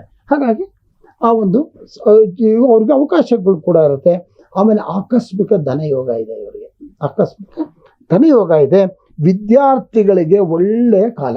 ಫಾರಿನ್ ಗಿರಿಂಗ್ ಹೋಗಬೇಕು ಅಂತ ಪ್ರಯತ್ನ ಪಡ್ತಿದ್ರೆ ಇವರು ವಿದ್ಯಾರ್ಥಿಗಳು ಫಾರಿನ್ ಕಂಟ್ರೀಸ್ಗೆ ಹೋಗುವಂಥ ಒಂದು ಒಳ್ಳೆಯ ಶುಭ ಕಾಲಗಳು ಪ್ರಾಪ್ತವಾಗುತ್ತೆ. ಆಮೇಲೆ ನಾನು ಕಡೆಯಲ್ಲಿ ಇದಕ್ಕೆ ಪರಿಹಾರಗಳು ಇವ್ರಿಗೆ ಏನಾದ್ರು ತೊಂದರೆಗಳಿದ್ದರೆ ಏನು ಮಾಡಬೇಕು ಅಂತ ನಾನು ಜನರಲ್ ಆಗಿ ಆಮೇಲೆ ನಾನು ಹೇಳ್ತೀನಿ. ಮುಂದಕ್ಕೆ ಮಿಥುನ ರಾಶಿಯವರು, ಮಿಥುನ ರಾಶಿಯವ್ರಿಗೆ ಇಷ್ಟು ದಿವಸ ಗೋಲ್ಡನ್ ಪೀರಿಯಡ್, ಅವ್ರು ಅಂದ್ಕೊಂಡಿದ್ದೆಲ್ಲ ಆಗೋಗಿತ್ತು, ಮುಟ್ಟಿದ್ದೆಲ್ಲ ಚಿನ್ನ. ಆದರೆ ಈ ಸರ್ತಿ ಏನಾಗುತ್ತೆ ಅದು ಹಂಗೆ ಕಂಟಿನ್ಯೂ ಆಗುತ್ತೆ. ಕೆಲವು ಕಡೆ ಮಾತ್ರ ಸ್ವಲ್ಪ ಡಿಸ್ಟರ್ಬೆನ್ಸ್ ಆಗ್ಬೋದು, ಸ್ವಲ್ಪ ಫಾಸ್ಟಾಗಿ ಹೋಗ್ತಾ ಇದ್ದಿದ್ದು ಸ್ವಲ್ಪ ಸ್ಲೋ ಆಗ್ಬೋದು ಬಟ್ ನಾಟ್ ದಟ್ ಸಿಕ್ಕಾಪಟ್ಟೆ ಸ್ಲೋ ಆಗಿಬಿಡಲ್ಲ, ಆಗುತ್ತೆ. ಇವ್ರಿಗೂ ಕೂಡ ಒಳ್ಳೊಳ್ಳೆ ಉದ್ಯೋಗ ಸಿಗುತ್ತೆ. ಅಲ್ಲಿ ಉದ್ಯೋಗದಲ್ಲಿ ಇವ್ರು ಮಾಡ್ತಕ್ಕಂಥ ಕೆಲಸಗಳನ್ನು ರೆಕಗ್ನೈಸ್ ಮಾಡ್ತಾರೆ. ರೆಕಗ್ನೈಸ್ ಮಾಡಿ ಇವ್ರಿಗೆ ಪ್ರಮೋಷನ್ಗಳು ಕೂಡ ಆಗುವಂಥ ಒಂದು ಇದು ಅವಕಾಶಗಳು ಕೂಡ ಇದೆ. ವಿದ್ಯಾರ್ಥಿಗಳು ಉನ್ನತ ಶಿಕ್ಷಣಕ್ಕೆ ವಿದೇಶಕ್ಕೆ ಹೋಗ್ತಕ್ಕಂಥ ಒಂದು ಇದಿದೆ. ಆಮೇಲೆ ವಿದೇಶದಲ್ಲಿ ಉದ್ಯೋಗ ಪ್ರಾಪ್ತಿಯಾಗುತ್ತೆ. ಆರೋಗ್ಯದ ಕಡೆ ಗಮನ ಕೊಡಬೇಕು. ವಾಹನ ಚಲಾಯಿಸುವಾಗ ಇವರು ಜಾಗೃತಿಯಾಗಿರಬೇಕು. ಓಕೆನಾ. ಮುಂದೆ ಕರ್ಕಾಟಕ ರಾಶಿ. ಕರ್ಕಾಟಕ ರಾಶಿಯವರು ಈ ಹಿಂದೆ ತುಂಬ ಕಷ್ಟಪಟ್ಟಿದ್ದಾರೆ. ಅವಮಾನಕರವಾಗಿರ್ತಕ್ಕಂಥ ಸಂದರ್ಭಗಳನ್ನು ಅವರು ಕಂಡಿದ್ದಾರೆ. ಏನೇ ಒಳ್ಳೆಯದು ಮಾಡಿದ್ರು ಸಾಮಾನ್ಯವಾಗಿ ಕರ್ಕಾಟಕ ರಾಶಿಯವರು ಸ್ವಲ್ಪ ಕೋಪಿಷ್ಠರಾಗಿರ್ತಾರೆ, ದುಡುಕಿ ಮಾತಾಡ್ತಾರೆ. ಅವರು ಆ ದುಡುಕಿ ಮಾತಾಡೋದ್ರಿಂದ ಎಲ್ರಿಗೂ ಕೆಟ್ಟವ್ರೆ. ಹಾಗಾಗಿ ಈ ಒಂದು ರೀಸನ್ನಿಂದ ಅವರು ಹಿಂದೆ ಕೆಲವು ಒಳ್ಳೊಳ್ಳೆ ಸಂದರ್ಭಗಳನ್ನ ಕಳ್ಕೊಂಡು ಅಥವಾ ಕೆಟ್ಟದಾಗಿ ಅಭಿಪ್ರಾಯಗಳನ್ನ ಸುತ್ತಮುತ್ತ ಇರ್ತಕ್ಕಂಥ ಇದ್ರೆ ಕೆಟ್ಟ ಅಭಿಪ್ರಾಯ ಬಂದಿರ್ಬೋದು, ಅಥವಾ ಮಾಡ್ತಕ್ಕಂಥ ಕೆಲಸ ನಿಧಾನ ಆಗಿರುತ್ತೆ. ಹಣಕಾಸಿನಲ್ಲಿ ಸೋಲ ಮಾಡ್ಕೊಂಡು ಸ್ವಲ್ಪ ಒದ್ದಾಡಿರ್ತಾರೆ. ಮನಸ್ಸಿನಲ್ಲಿ ಏನೋ ದುಗುಡ, ಇವಾಗೆಲ್ಲ ಪರಿಹಾರ ಆಗಿಬಿಡುತ್ತೆ. ಯಾಕಂದರೆ ಗುರುಬಲ ಬರುತ್ತೆ. 11ನೇ ಮನೆಯಲ್ಲಿ ಗುರು ಬಂದ್ಕೊಳ್ತಾನೆ. ಹಾಗಾಗಿ ಒಳ್ಳೆಯ ಫಲಗಳು ಕೊಡ್ತಾನೆ. ಶನಿ 8ನೇ ಮನೆಯಲ್ಲಿ ಇದ್ದರೂ ಕೂಡ ಗುರುವಿನ ಪ್ರಭಾವದಿಂದ ಅವರಿಗೆ ಶುಭ ಫಲಗಳು ಉಂಟಾಗುತ್ತೆ. ಏನು ಭಯ ಪಡೋ ಅವಶ್ಯಕತೆ ಇಲ್ಲ. ಕರ್ಕಾಟಕ ರಾಶಿಯವರಿಗೆ ಈ ವರ್ಷ ಪೂರ್ತಿ ಚೆನ್ನಾಗಿರ್ತಾರೆ. ಮೇಷ, ವೃಷಭ, ಮಿಥುನ, ಕರ್ಕಾಟಕದ ಬಗ್ಗೆ ತಿಳಿಸ್ಕೊಟ್ಟಿದ್ದೀರಾ. ಹಾಗೆಯೇ ಗುರುಜಿ ಮುಂದಿನ ರಾಶಿ ಸಿಂಹ ರಾಶಿ. ಈ ಸಿಂಹ ರಾಶಿಯವರಿಗೆ ಬಹಳ ಮುಖ್ಯವಾಗಿ ಹಿಂದೆ ಅವ್ರು ಅನ್ಕೋತಿದ್ರು ಏನಪ್ಪ 9ನೇ ಮನೇಲಿದ್ದಾನೆ ಗುರು ಹೇಗಪ್ಪ ಏನು ಅಂತ. ಈಗ 10ನೇ ಮನೆಗೆ ಬರ್ತಾನೆ. 10ನೇ ಮನೆಗೆ ಬರೋದ್ರಿಂದ ಅವರಿಗೆ ಆರ್ಥಿಕವಾಗಿ ಪ್ರಗತಿ ಉಂಟಾಗುತ್ತೆ. ಹಣಕಾಸಿನ ವ್ಯವಸ್ಥೆಯಲ್ಲಿ ಉತ್ತಮ ದೃಷ್ಟಿ ಆಗುತ್ತೆ. ಆಮೇಲೆ ಒಳ್ಳೊಳ್ಳೆ ಅವಕಾಶಗಳು, ಯಾವ್ದಾದ್ರು ಅವಕಾಶಗಳಿಗೆ ಕಾಯ್ತಾ ಇದ್ದರೆ, ಈಗ ಯಾವುದೋ ಒಂದು ಒಳ್ಳೆ ಕಡೆ ಕೆಲಸಕ್ಕೆ ಸೇರ್ಕೋಬೇಕು ಅಂತಲೋ, ಅಥವಾ ಒಂದು ಹೂಡಿಕೆ ಮಾಡಬೇಕು ಅಂತಲೋ, ಅಥವಾ ಒಂದು ಒಳ್ಳೆಯ ವಿದ್ಯಾಭ್ಯಾಸವನ್ನು ಮಾಡಬೇಕು ನನಗೆ ಅವಕಾಶಗಳು ಸಿಗ್ತಾ ಇಲ್ಲ ಅಂತಲೋ, ಅಥವಾ ಇನ್ನೇನೋ ಒಂದು ಮನಸ್ಸಲ್ಲಿ ಅಂದ್ಕೊಂಡಿರ್ತಾರೆ. ಅಂತಹ ಅವಕಾಶಗಳು ಖಂಡಿತವಾಗ್ಲೂ ಸಿಗುತ್ತೆ ಸಿಂಹರಾಶಿಯವರಿಗೆ. ಅವ್ರನ್ನ ಅಂದ್ಕೊಂಡಿದ್ದಂಥ ಕೆಲಸಗಳು ನಿಧಾನ ಆಗಿದ್ರು ಕೂಡ ಈಗ ಅವರಿಗೆ ಒಳ್ಳೆಯ ಅವಕಾಶಗಳು. ಸರ್ಕಾರಿ ನೌಕರರಿಗೆ ಬಡ್ತಿ ಆಗುವಂಥದ್ದು, ಆಮೇಲೆ ಮಹಿಳೆಯರಿಗೆ ಒಳ್ಳೆಯ ಅವಕಾಶಗಳು, ರಾಜಕೀಯದಲ್ಲಿರ್ಬೋದು, ಸರ್ಕಾರಿ ನೌಕರರಿರ್ಬೋದು, ಪ್ರೈವೇಟ್ ಕಂಪ್ನಿಗಳಲ್ಲಿ ಕೆಲಸ ಮಾಡ್ತಿರ್ತಕ್ಕಂಥವ್ರಿಗೆ, ಮಹಿಳೆಯರಿಗೆ ಒಳ್ಳೆಯ ಶುಭ ಯೋಗಗಳು ಕೂಡ ಅವರು ಕಾಣ್ತಾರೆ.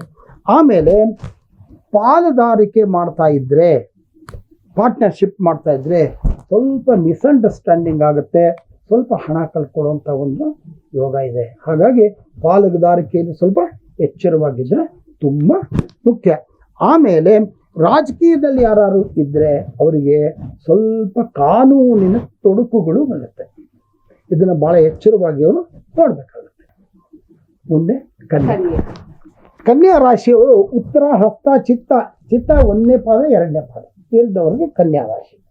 ಇವ್ರಿಗೆ ಏನಾಗುತ್ತೆ ಅಂತಂದ್ರೆ ಶನಿ 6ನೇ ಮನೆ ಆದರೂ ಅದು ಶುಭ.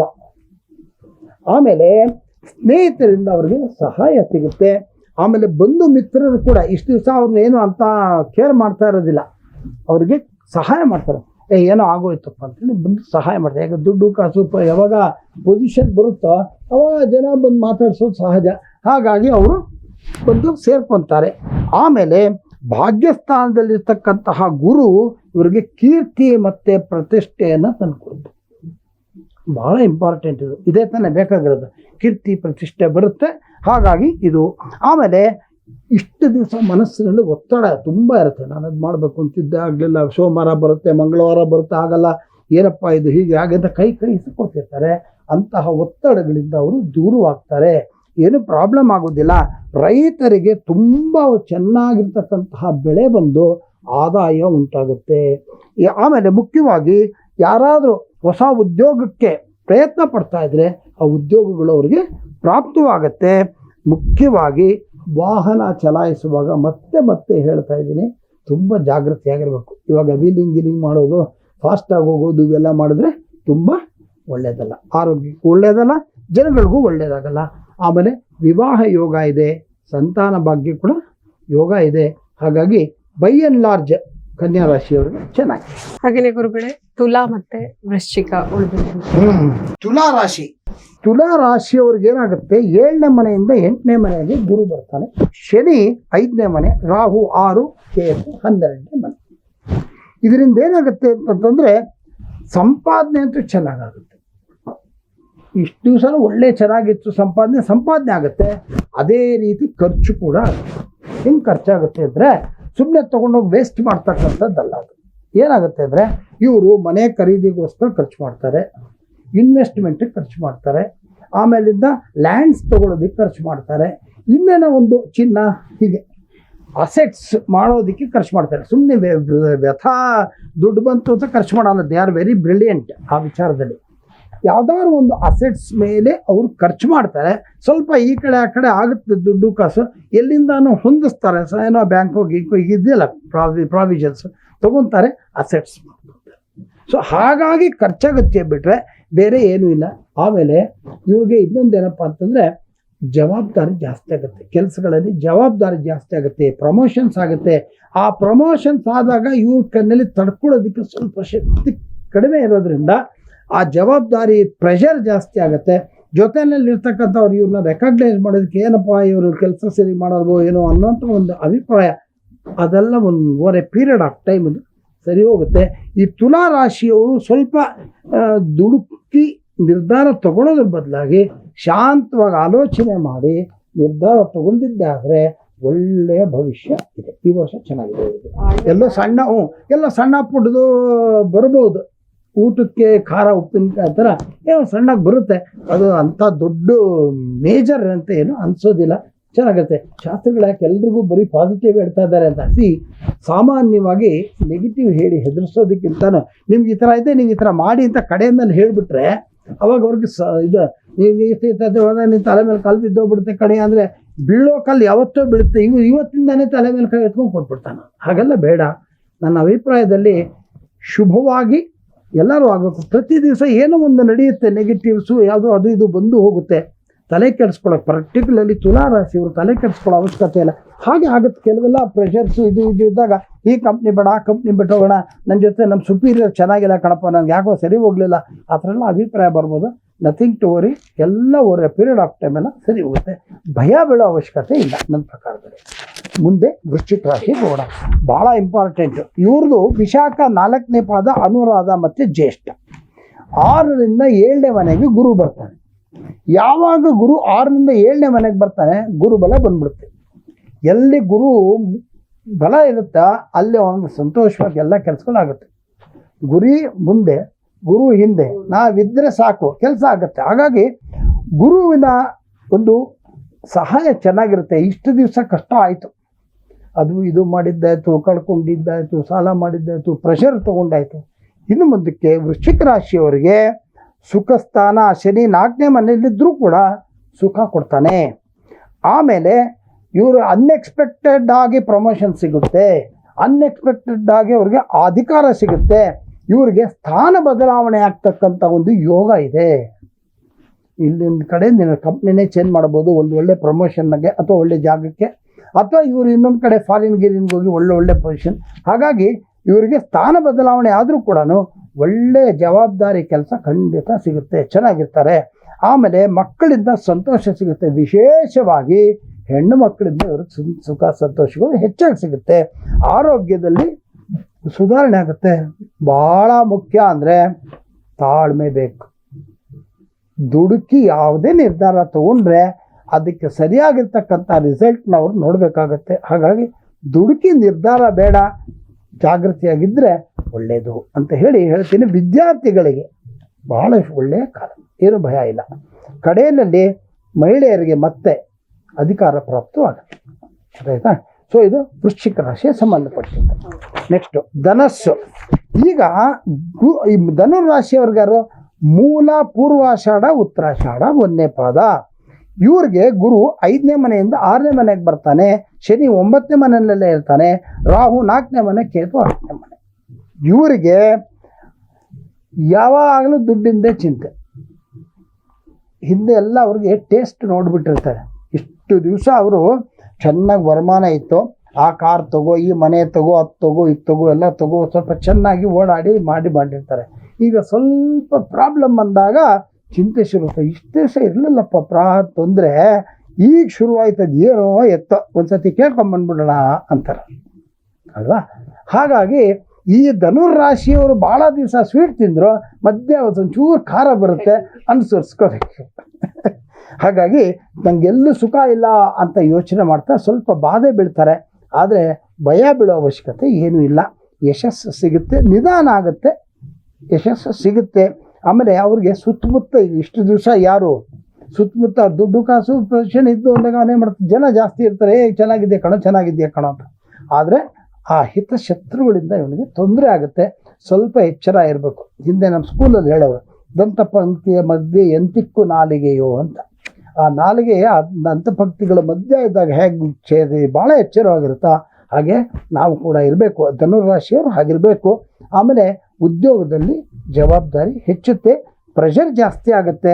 ಆಮೇಲೆ ಹೊಸದಾಗಿರ್ತಕ್ಕಂತಹ ಈ ಕಾಂಟ್ರಾಕ್ಟರ್ ಇರ್ತಾರೆ ನೋಡಿ, ವ್ಯವಹಾರಗಳು ಮಾಡ್ತಕ್ಕಂಥವ್ರು, ಕಾಂಟ್ರಾಕ್ಟರ್ಗಳಿಗೆ ಹೊಸ ಕಾಂಟ್ರಾಕ್ಟ್ ಸಿಗುತ್ತೆ. ನಾನು ಇದರ ನೆಗೆಟಿವ್ ಅನ್ನೋದು ಪಾಸಿಟಿವ್, ಆಯಿತಾ.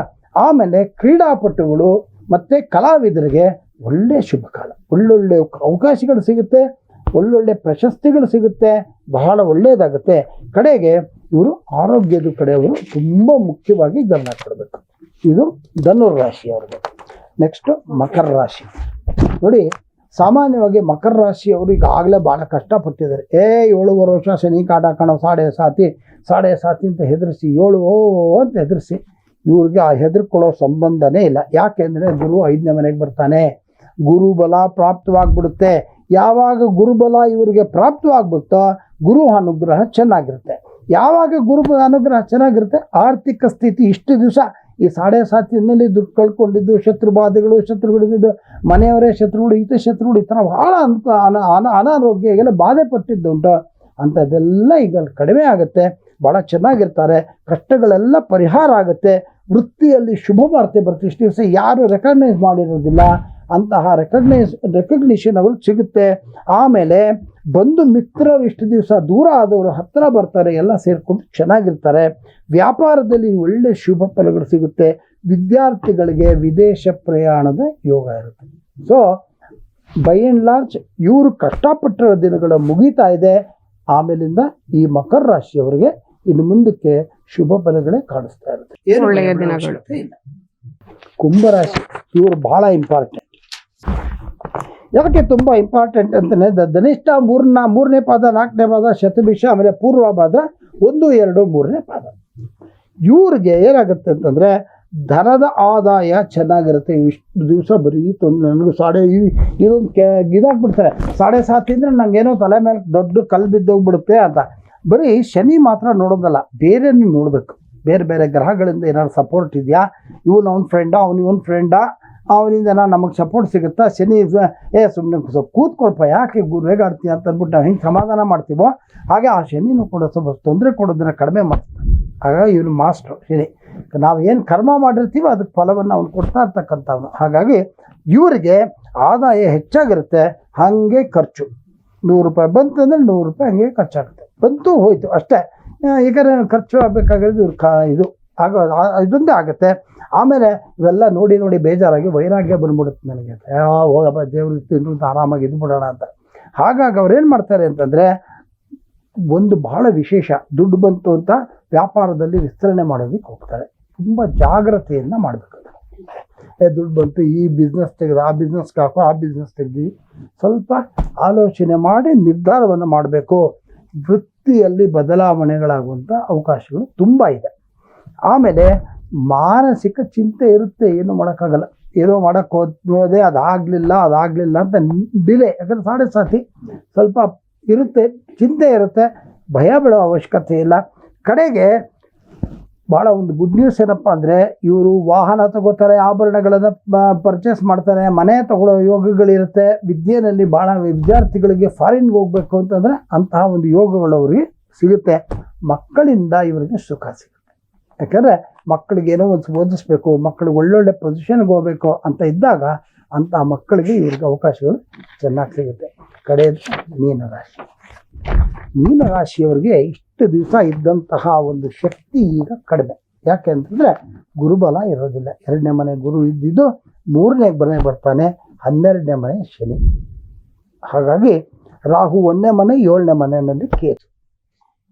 ಆದಷ್ಟು ಶಾಂತವಾಗಿರಬೇಕು. ಹಿಂದೆ ಹೇಳ್ತಾರೆ, ಶಾಂತವಾಗಿರೋ ಮಾತಾಡಬೇಡ, ಮೌನಂ ಕಲಹಂ ನಾಸ್ತಿ ಅಂತ. ಮೌನ ಇರಬೇಕು. ಜಾಸ್ತಿ ಮಾತಾಡೋಕ್ಕೆ ಹೋಗೋದು, ಏನೋ ಅಡ್ವೈಸ್ ಕೊಡೋಕ್ಕೆ ಹೋಗೋದು, ಏನೋ ಮಾಡೋಕ್ಕೆ ಹೋಗೋದು, ಇದರಿಂದ ಏನಾಗುತ್ತೆ, ಅವರಿಗೆ ಖಂಡಿತವಾಗ್ಲೂ ಕೂಡ ವಾದ ವಿವಾದಗಳು ಏರ್ಪಟ್ಟು ಅವ್ರು ಎನ್ಕೊಂಡಿರ್ತಕ್ಕಂಥ ಕಾರ್ಯಗಳಿಗೆ ತುಂಬ ಅಡಚಣೆ ಆಗುತ್ತೆ. ಮುಂದಕ್ಕೆ ಭವಿಷ್ಯದಲ್ಲಿ ಸ್ವಲ್ಪ ಅಷ್ಟು ಇಷ್ಟು ಇದಾಗುತ್ತೆ. ಆಮೇಲೆ ವ್ಯವಹಾರಗಳು ಇಷ್ಟು ದಿವಸ ಭಾಳ ಚೆನ್ನಾಗಿ ನಡೀತಿದ್ದಂಥ ವ್ಯವಹಾರಗಳು ಸ್ವಲ್ಪ ಏರ್ಪೇರಾಗ್ತಕ್ಕಂಥ ಒಂದು ಸಂದರ್ಭಗಳು. ಕುಟುಂಬದಲ್ಲಿ ಈ ಸಣ್ಣ ಪುಟ್ಟ ಸಮಸ್ಯೆಗಳೇನಿತ್ತು ಅದು ಈಗ ಪರಿಹಾರ ಆಗ್ತಕ್ಕಂಥದ್ದು ಕೂಡ ಕಾಣಿಸ್ತಾ ಇದೆ. ವಿದೇಶ ಪ್ರಯಾಣ ಯೋಗ ಇದೆ ಇವರಿಗೆ. ಆಮೇಲೆ ರಾಜಕೀಯದಲ್ಲಿ ಇರ್ತಕ್ಕಂಥವ್ರಿಗೆ ತುಂಬ ಟೆನ್ಷನ್ ಇರುತ್ತೆ. ರಾಜಕೀಯದವ್ರಿಗೆ ಈಗ ಅದು ಕಂಪಲ್ಸರಿ ನಾವು ಹೇಳಬಾರ್ದು, ತುಂಬ ಟೆನ್ಷನ್ ಇರುತ್ತೆ. ಮಕ್ಕಳಿಂದ ಸಿಗುತ್ತೆ, ಮಕ್ಕಳಿಗೆ ಒಳ್ಳೆ ಉದ್ಯೋಗ ಪ್ರಾಪ್ತಿ ಆಗುತ್ತೆ. ಆಮೇಲೆ ಶೇರ್ ವ್ಯವಹಾರದಲ್ಲಿ ಖಂಡಿತ ಕೈ ಹಾಕೋದು ಬೇಡವೇ ಬೇಡ ಅಂತ ನಾವು ಹೇಳ್ತೀನಿ. ಯಾಕಂದರೆ ಒಳ್ಳೆಯದಲ್ಲ, ಲಾಸ್ ಆಗ್ತದೆ, ಕಳ್ಕೊಂಡ್ಬಿಡ್ತಾರೆ ದುಡ್ಡನ್ನು. ಕಡೆಯವರಿಗೆ ಮಹಿಳೆಯರಿಗೆ ಒಳ್ಳೆಯ ಶುಭ ವಾರ್ತೆ, ಬಡ್ತಿ ಸಿಗುತ್ತೆ. ವಾಹನ, ಮನೆ, ಚಿನ್ನ, ಬೆಳ್ಳಿ ಎಲ್ಲ ತಗೊತಾರೆ, ಸುಖವಾಗಿರ್ತಾರೆ. ಈ ಒಂದು ರಾಶಿಯವರಿಗೆ ಸ್ವಲ್ಪ ಅಷ್ಟು 50-50 ಅಂತ ಹೇಳ್ಬೋದು. ಈ ಇಷ್ಟು ರಾಶಿಯವರು ಏನು ಮಾಡಬೇಕು ಪರಿಹಾರ ಅಂತ ಕೇಳಿದಾಗ ನೋಡಿ, ಎಲ್ಲ ಕಾರ್ಯಗಳನ್ನು ನಿರ್ವಿಘ್ನವಾಗಿ ನೆರವೇರಬೇಕು ಅಂದರೆ ಗಣಪತಿ. ಯಾಕಂದರೆ ಯಾರಿಗೆ ಕೇತುವಿನ ತೊಂದರೆ ಆಗ್ತಾ ಇದೆಯೋ ಗಣಪತಿ, ಯಾರಿಗೆ ರಾಹುವಿಂದ ತೊಂದರೆ ಆಗ್ತಾ ಇದೆಯೋ ದುರ್ಗಾ. ಇದೆರಡು. ಗುರುಬಲ ಕಡಿಮೆ ಆಯಿತು, ಗುರುಬಲ ಇದಾಯಿತು ಅಂದಾಗ ಗುರುವಿನ ಆರಾಧನೆ. ಹಾಗಾಗಿ ಬೈ ಆ್ಯಂಡ್ ಲಾರ್ಜ್ ಜನರಲ್ ಆಗಿ ಎಲ್ಲರೂ ಕೂಡ ದಕ್ಷಿಣಾಮೂರ್ತಿ ಸ್ತೋತ್ರವನ್ನು ಪ್ರತಿ ದಿವಸ ಕೇಳಬೇಕು, ಅಷ್ಟೇ ಕೆಲಸ. ಬೇರೆ ಇನ್ನೇನು ಮಾಡೋದು ಬೇಡ. ದಕ್ಷಿಣಾಮೂರ್ತಿ ಸ್ತೋತ್ರವನ್ನು ಪ್ರತಿ ದಿವಸ ಕೇಳಬೇಕು. ಅದೇನೊಂದು 10 ನಿಮಿಷ ಅದನ್ನು ಕೇಳಿಕೊಂಡು ನೀವು ಮುಂದಕ್ಕೆ ಕೊಡಿ. ನಿಮಗೆ ನೋಡಿ ಅದರ ಪರಿಣಾಮ ಪ್ರಭಾವ ಬಹಳ ಉತ್ತಮವಾಗಿರ್ತಕ್ಕಂತಹ ಒಂದು ನಿಮಗೆ ರಿಸಲ್ಟ್ಸ್ ಖಂಡಿತ ಸಿಗುತ್ತೆ. ದಕ್ಷಿಣಾಮೂರ್ತಿ ಗುರು ಅದು ಗೊತ್ತಾಯ್ತಾ. ದಕ್ಷಿಣಾಮೂರ್ತಿ ಸ್ತೋತ್ರವನ್ನು ಪ್ರತಿನಿತ್ಯ ಕೇಳಬೇಕು. ಅಥವಾ ನಿಮ್ಮ ಗುರುಗಳು ರಾಘವೇಂದ್ರ ಸ್ವಾಮಿ ಇರ್ಬೋದು, ಆಯಿತಾ, ದತ್ತಾತ್ರೇಯ ಸ್ವಾಮಿ ಇರ್ಬೋದು. ಹೀಗೆ ಗುರು ಸೇವೆಯನ್ನು ಮಾಡಿ, ಗುರುವಿನ ಆರಾಧನೆಯನ್ನು ಮಾಡಿ, ಗುರುಗಳನ್ನೇ ನೆನೆಸ್ಕೊಳ್ಳಿ. ಗುರುವಿನ ಪ್ರಾರ್ಥನೆಯನ್ನು ಮಾಡಿದ್ದೇ ಆದರೆ ಶುಭ ಉಂಟಾಗುತ್ತೆ. ಗುರುಬಲ ಇಲ್ಲದೆ ದೊರಕದು ಗುರುಪ್ರಾಣ. ದುರ್ಗಾ ಸ್ತುತಿಯನ್ನು ಅಥವಾ ದುರ್ಗಿಯನ್ನು ಪೂಜೆ ಮಾಡಿದ್ದೇ ಆದರೆ ಅವರಿಗೆ ರಾಹುವಿನಿಂದ ಉಂಟಾಗ್ತಕ್ಕಂತಹ ಒಂದು ದೋಷಗಳಿಂದ ಉಂಟಾಗ್ತಕ್ಕಂತಹ ಸಂಕಷ್ಟಗಳು ಪರಿಹಾರ ಆಗುತ್ತೆ. ಕೇತುವಿನಿಂದ ಏನಾದರೂ ತೊಂದರೆ ಆಗ್ತಾ ಇದೆ ಅನ್ನೋದಾದರೆ ಗಣಪತಿಯ ಆರಾಧನೆ, ಗಣಪತಿಯನ್ನು ಪೂಜೆಯನ್ನು ಮಾಡಿ ಶುಭವಾಗುತ್ತೆ. ಆಮೇಲೆ ಈ ಜನರಲ್ ಆಗಿ ಹೇಳಬೇಕು ಅಂತಂದರೆ ಜೊತೆಯಲ್ಲಿ ಸುಬ್ರಹ್ಮಣ್ಯನ ಆರಾಧನೆ, ನಾಗರ ಕಲ್ಲಿಗೆ ಪೂಜೆ ಅಥವಾ ನಾಗದೇವತೆ ಆರಾಧನೆ, ಸುಬ್ರಹ್ಮಣ್ಯ ದೇವಸ್ಥಾನಗಳಿಗೆ ಹೋಗಿ ನೋಡ್ಕೊಂಡು ಬರೋದು, ಪೂಜೆ ಮಾಡಿಸೋದು, ಕೈಲಾದದನ್ನು ಮಾಡಿಸಿದ್ರೆ ರಾಹುವಿನಿಂದ ಉಂಟಾಗ್ತಕ್ಕಂತಹ ಒಂದು ಕೇತುವಿನಿಂದ ಉಂಟಾಗ್ತಕ್ಕಂತಹ ಒಂದು ಬಾಧೆಗಳು ಖಂಡಿತ ಕಡಿಮೆ ಆಗುತ್ತೆ. ಎಲ್ರಿಗೂ ಕೂಡ ಈ ವರ್ಷ ಶುಭವಾಗಲಿ. ಪ್ರತಿಯೊಬ್ಬರಿಗೂ ಕೂಡ ಕ್ಷೇಮ, ಸ್ಥೈರ್ಯ, ವಿಜಯ, ವೀರ್ಯ, ಭಯ, ಆಯುಹು, ಆರೋಗ್ಯ, ಐಶ್ವರ್ಯಾದಿಗಳು ಪ್ರಾಪ್ತವಾಗಲಿ. ಈ ವರ್ಷ ತಾವುಗಳೆಲ್ಲ ಅಂದ್ಕೊಂಡಿರ್ತಕ್ಕಂತಹ ಎಲ್ಲ ಕಾರ್ಯಗಳು ಕೂಡ ಯಾವುದೇ ವಿಘ್ನಗಳಿಲ್ಲದೆ ಚೆನ್ನಾಗಿ ನೆರವೇರಲಿ ಅಂತ ನಾವು ಪ್ರಾರ್ಥನೆಯನ್ನು ಮಾಡ್ತೀವಿ. ಸರಿ ಗುರುಗಳೇ, ಇವತ್ತಿನ ಕಾರ್ಯಕ್ರಮದಲ್ಲಿ ಬಹಳ ವಿಶೇಷವಾಗಿ ಯುಗಾದಿ ಹಬ್ಬದ ವಿಶೇಷತೆಯನ್ನು, ಹಾಗೆ ಯಾವ ರಾಶಿಯವರಿಗೆ ಶುಭ ಇದೆ, ಅಶುಭ ಇದೆ, ಯಾವ ರೀತಿಯ ಪರಿಹಾರವನ್ನ ಮಾಡ್ಕೋಬೇಕು, ಯಾವ ಸ್ತೋತ್ರಗಳನ್ನ ಪಠನ ಮಾಡಬೇಕು, ಇವೆಲ್ಲವನ್ನ ತಿಳಿಸಿಕೊಟ್ಟಿದ್ದೀರಾ. ಕಾರ್ಯಕ್ರಮಕ್ಕೆ ಆಗಮಿಸಿದ್ದಕ್ಕಾಗಿ ಹೃತ್ಪೂರ್ವಕ ಧನ್ಯವಾದಗಳು. ನಮಸ್ಕಾರ. ವೀಕ್ಷಕರಿಗೆಲ್ಲರಿಗೂ ಕೂಡ ಮತ್ತೊಮ್ಮೆ ಯುಗಾದಿ ಹಬ್ಬದ ಹಾರ್ದಿಕ ಶುಭಾಶಯಗಳು.